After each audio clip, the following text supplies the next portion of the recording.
एक समय की बात है, प्राचीन भारत में विजयगढ़ नामक एक समृद्ध राज्य था।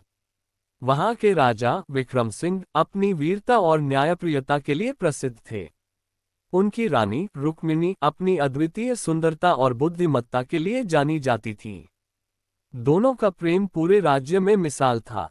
राजमहल में एक प्राचीन पुस्तकालय था जिसमें दुर्लभ ग्रंथ और पांडुलिपियां संग्रहित थीं। रानी रुक्मिणी को पढ़ने का अत्यंत शौक था और वे अक्सर वहां समय बिताती थीं। एक दिन उन्होंने एक पुरानी पांडुलिपि देखी जिसमें एक रहस्यमयी बगीचे का वर्णन था। कहा जाता था कि वह बगीचा महल के ही एक गुप्त मार्ग से जुड़ा हुआ था, लेकिन समय के साथ उसका अस्तित्व लोग भूल चुके थे।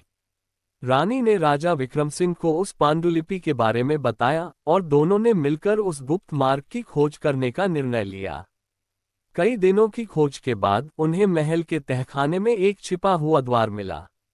उत्सुकता से भरकर उन्होंने द्वार खोला और एक संकरी सुरंग से होते हुए एक अद्भुत बगीचे में पहुंचे।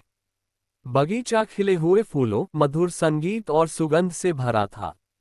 बगीचे के मध्य में एक सुंदर झरना था जिसके पास एक पत्थर की बेंच पर एक युवती बैठी थी। उसकी आंखों में उदासी थी, लेकिन चेहरा दिव्य आभा से दमक रहा था। राजा और रानी ने उसके पास जाकर पूछा, आप कौन हैं, देवी? और यहाँ अकेली क्यों बैठी हैं? युवती ने उत्तर दिया, मैं इस महल की पूर्व रानी चंद्रप्रभा हूँ। वर्षों पहले एक षड्यंत्र के तहत मुझे विष देकर मार दिया गया था और मेरी आत्मा इस बगीचे में भटक रही है।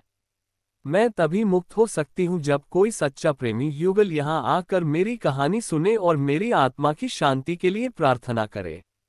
राजा विक्रम सिंह और रानी रुक्मिणी ने मिलकर चंद्रप्रभा की आत्मा की शांति के लिए प्रार्थना की।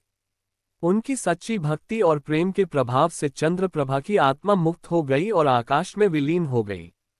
जाते जाते उसने आशीर्वाद दिया, आप दोनों का प्रेम सदा अटूट रहेगा और आपका राज्य समृद्धि से भरपूर होगा। उस दिन के बाद विजयगढ़ में और भी खुशहाली आ गई और राजा रानी का प्रेम युगों तक एक आदर्श बना रहा।